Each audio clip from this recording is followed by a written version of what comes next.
नमस्कार, good morning everyone. स्वागत है आपका गौरव ज्ञान एकेडमी पर। आज है 14 जुलाई एंड मंडे। तो स्टार्ट करते हैं आज के करंट अफेयर्स। देखिए, पिछले 3-4 दिन का गैप हो गया है क्योंकि मुझे वायरल फीवर था, जिसकी वजह से मैं क्लास अपलोड नहीं कर पाई। हाँ, लेकिन मैं इसको कवर ज़रूर करूँगी। आज भी मैं पिछले जो दिन के छूट गए हैं करंट अफेयर्स, उनको ज़रूर कंप्लीट करूँगी। उसके साथ ही साथ आने वाले टाइम में भी कुछ क्वेश्चंस को मैं डालती जाऊँगी, जिससे कि इस तरह से आपका कंप्लीट हो जाएगा। तो परेशान होने की आवश्यकता बिल्कुल नहीं है। तो चलिए प्रारंभ करते हैं। आज का पहला क्वेश्चन देख लेते हैं। और आपसे कहना चाहूँगी कि अगर आप चैनल पर नए हैं, गौरव ज्ञान एकेडमी पर नए हैं, तो प्लीज़ चैनल को सब्सक्राइब कर लीजिए, लाइक और शेयर भी करिए। तो चलिए स्टार्ट करते हैं और देखते हैं आज का पहला क्वेश्चन क्या है। हाल ही में किस अफ्रीकी देश के साथ एनपीसीआई ने यूपीआई जैसी प्रणाली लागू करने के लिए केंद्रीय बैंकों के साथ प्रौद्योगिकी समझौते पर हस्ताक्षर किए हैं? तो यहाँ पर आपका राइट आंसर है नामीबिया। ज्ञानवीरों, नामीबिया के साथ केंद्रीय बैंक के एक समझौता हुआ है नामीबिया के।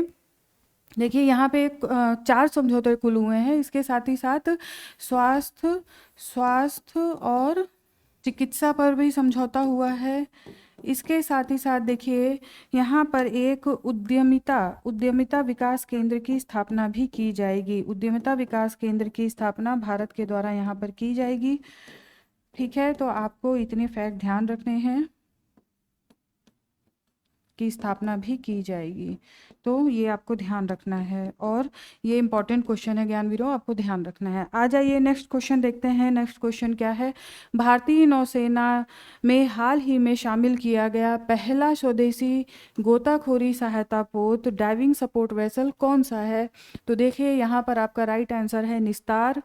विशाखापट्टनम में एक समारोह में इसे सौंपा गया। और देखिए ये किसके द्वारा बनाया गया है विशाखापट्टनम में? देखिए इसके साथ ही साथ ये बनाया गया है हिंदुस्तान शिपयार्ड लिमिटेड। ठीक है, हिंदुस्तान शिपयार्ड लिमिटेड के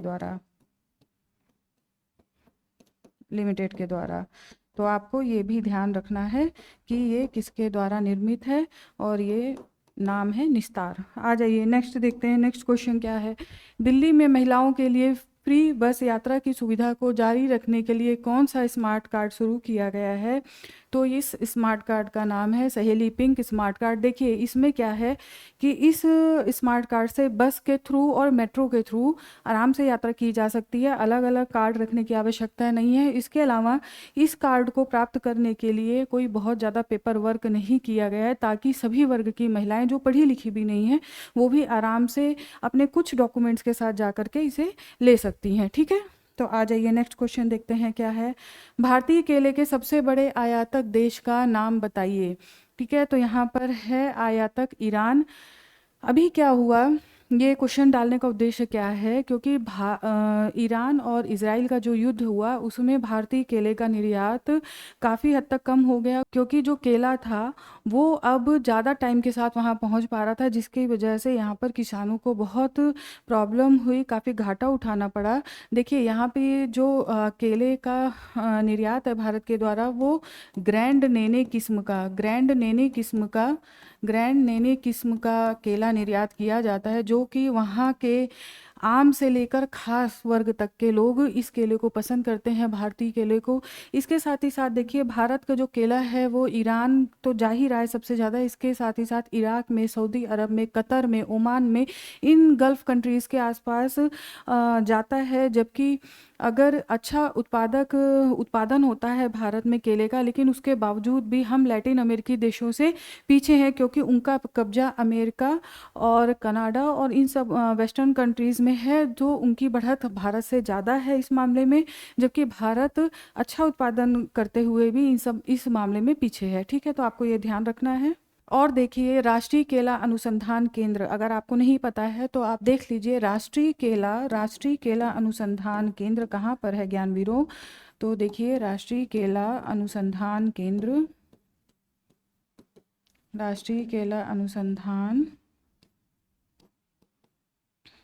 केंद्र है तिरुचिरापल्ली। ठीक है, तिरुचिरापल्ली। तो ये आप ध्यान रखिए, कई बार ऐसे क्वेश्चन भी पूछे जाते हैं। आ जाइए नेक्स्ट क्वेश्चन देखते हैं अब आज। हाल ही में एशिया की सबसे बुजुर्ग हथनी वत्सला का निधन किस राज्य में हुआ है? तो ज्ञानवीरों, ये निधन हुआ है आपका मध्य प्रदेश में। मध्य प्रदेश में ये करीब 100 वर्ष से ऊपर, करीब 105 वर्ष की ये हथनी थी जिसका निधन हुआ है। और इसको रिजर्व का नाम देख लीजिए, ये है पन्ना टाइगर रिजर्व में। पन्ना टाइगर रिजर्व में ये हथनी थी, पन्ना टाइगर रिजर्व में, जहाँ पर इसका निधन हो गया है। इसके साथ ही साथ देखिए, अगर हाथियों के प्रोजेक्ट पे बात की जाए, हाथियों के लिए कौन सी योजना चलाई गई है? तो प्रोजेक्ट एलिफेंट, ठीक है ना, प्रोजेक्ट एलिफेंट चलाया गया। ये कब चलाया गया ज्ञानवीरों? तो ये चलाया गया 1992 में, ये चलाया गया 1992 में, वेरी इंपॉर्टेंट। और देखिए, ये 16 राज्यों में क्रियान्वित किया गया, ठीक है ना, 16 राज्यों में क्रियान्वित किया गया, तो ये ध्यान रखना है। नेक्स्ट क्वेश्चन देख लेते हैं। केंद्रीय विश्वविद्यालय के कुलपतियों का सम्मेलन कहाँ पर आयोजित किया गया? तो यहाँ पर देखिए, आपका राइट आंसर है गुजरात। गुजरात के केवड़िया में ऐसा सम्मेलन का आयोजन किया गया, केवड़िया में। और इसका उद्देश्य है, कुलपतियों की बैठक एक जगह पे की जा रही है, हो रही है, और केंद्रीय विश्वविद्यालयों के लिए, ताकि विकसित भारत 2047 में शिक्षा की क्या भूमिका हो सकती है उस पर मेनली अध्ययन के लिए ये बैठक की गई है, तो इसको ध्यान रखिए। आ जाइए नेक्स्ट क्वेश्चन देखते हैं। नेक्स्ट क्वेश्चन क्या है? हाल ही में किस देश ने लाइव फायर हॉन गुआंग नामक सैन्य अभ्यास शुरू किया है? तो ज्ञानवीरों, ये किया गया है ताइवान। ताइवान के द्वारा। देखिए, ताइवान ने चीन से खतरे के कारण इसको किया है। और देखिए, ये 10 दिवसीय अगर देखा जाए तो सबसे लंबा सैन्य अभ्यास माना जाता है, 10 दिवसीय ये अभ्यास है।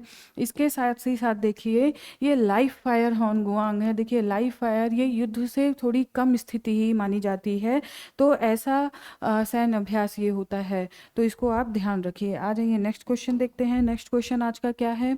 पूर्वी क्षेत्रीय परिषद की 27वीं बैठक का आयोजन कहाँ पर किया गया?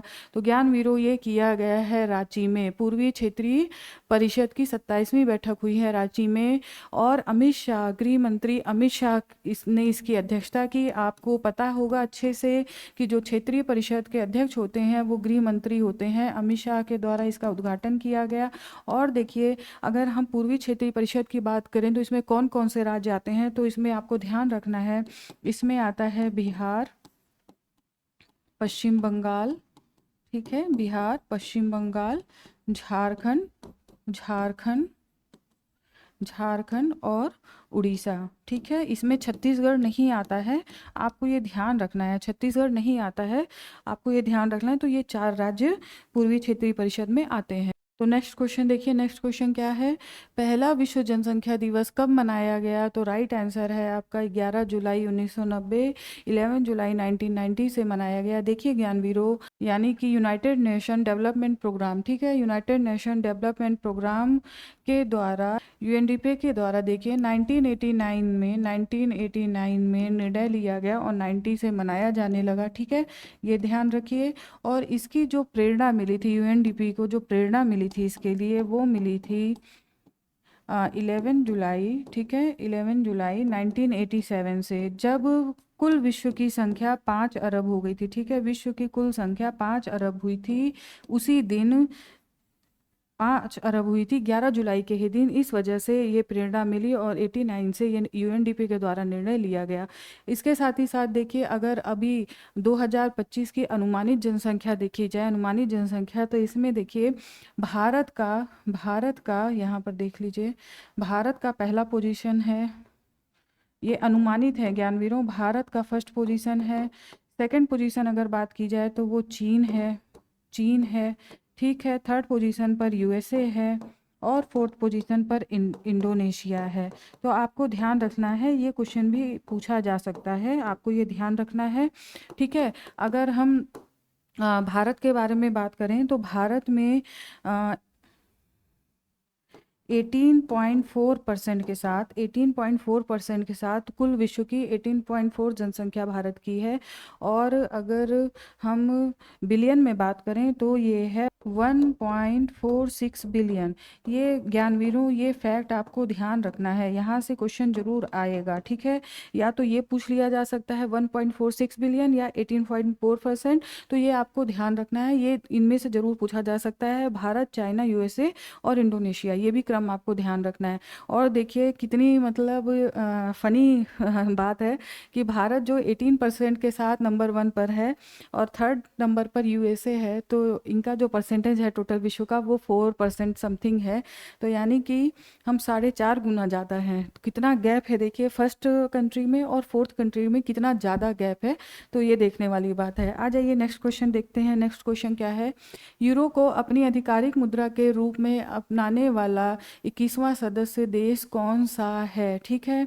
तो यहाँ पर है बुल्गारिया, आपको ध्यान रखना है, बुल्गारिया राइट आंसर है। देखिए जो बुल्गारिया की मुद्रा है, ठीक है ना, बुल्गारिया की मुद्रा है उसका नाम है लेव, ठीक है, उसका नाम लेव है, तो आपको ये ध्यान रखना है। ये घोषणा जो है 1 जैन 2026 से लागू हो जाएगा, से लागू होगा। इसके साथ ही साथ देखिए अगर हम बुल्गारिया की बात करें तो राजधानी भी आपको पता होनी चाहिए ज्ञानवीरों, तो बुल्गारिया की राजधानी है सोफिया, आपको ये ध्यान रखना है। आ जाइए नेक्स्ट क्वेश्चन देखते हैं। नेक्स्ट क्वेश्चन क्या है, हाल ही में किस यूरोपीय देश ने पहली बार T20 वर्ल्ड कप के लिए क्वालिफाई किया है, तो देखिए ये देश का नाम है इटली। ध्यान रखिएगा, ऐसे क्वेश्चन भी ज़रूर पूछे जाते हैं, तो इटली ने पहली बार क्वालिफाई किया है। नेक्स्ट क्वेश्चन देखिए, ईगा स्वियातेक विंबलडन की महिला सिंगल्स का खिताब जीतने वाली वह किस देश की पहली खिलाड़ी बन गई हैं, ठीक है। तो सबसे पहली बात आपको ये नाम याद रखना है, ईगा स्वियातेक, ठीक है, ये हैं पोलैंड की जिन्होंने अमेरिका की खिलाड़ी को पराजित किया है, और उनका नाम है अमांडा अनीसिमोवा, ठीक है, उनका नाम है अमांडा। यूएसए की खिलाड़ी हैं, यूएसए की खिलाड़ी अमांडा अनीसिमोवा, ठीक है, ये नाम है। और 6060 से जो प्रतियोगिता हुई उसमें इन्होंने पराजित कर दिया पोलैंड की खिलाड़ी ईगा स्वियातेक ने। तो यहाँ से क्वेश्चन बनता है, आप ध्यान रखिए। नेक्स्ट क्वेश्चन देखिए, नेक्स्ट क्या है, हाल ही में यूनेस्को की विश्व धरोहर सूची में किस भारतीय सैन्य परंपरा से जुड़ी धरोहर को शामिल किया गया, जिसकी प्रधानमंत्री ने भी सराहना की। तो देखिए ये है मराठा सैन्य परिदृश्य।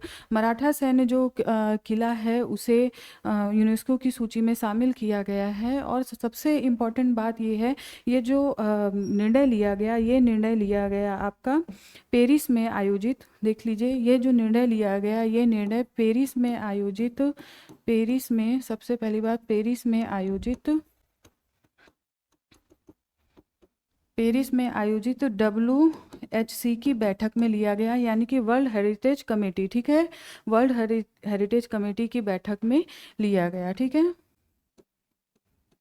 बैठक में लिया गया। और ये जो बैठक है ये 47th है, ठीक है ना, 47th बैठक में लिया गया। नेक्स्ट क्वेश्चन देखिए, हाल ही में किस राज्य सरकार ने गज मित्र योजना शुरू की है, तो यहाँ पर देखिए आपका राइट आंसर है आसाम, आपका राइट आंसर है आसाम, तो ये ध्यान देना है। असम राज्य सरकार के द्वारा गज मित्र योजना जो शुरू की गई है वो मानव और हाथी के संघर्ष को रोकने के लिए की गई है, ठीक है ना, हाथी के संघर्ष को रोकने के लिए की गई है, तो ये भी आप ध्यान रखिए। नेक्स्ट देखिए क्या है, भारतीय रेलवे ने ट्रेन सुरक्षा में सुधार के लिए AI आधारित मशीन विजन निरीक्षण प्रणाली स्थापित करने के लिए किस संगठन के साथ एक समझौते पर हस्ताक्षर किया है, तो ज्ञानवीरों ये है DFCCIL। इसकी अगर हम फुल फॉर्म देखें तो देखिए फुल फॉर्म है इसकी डेडिकेट रेड कॉरिडोर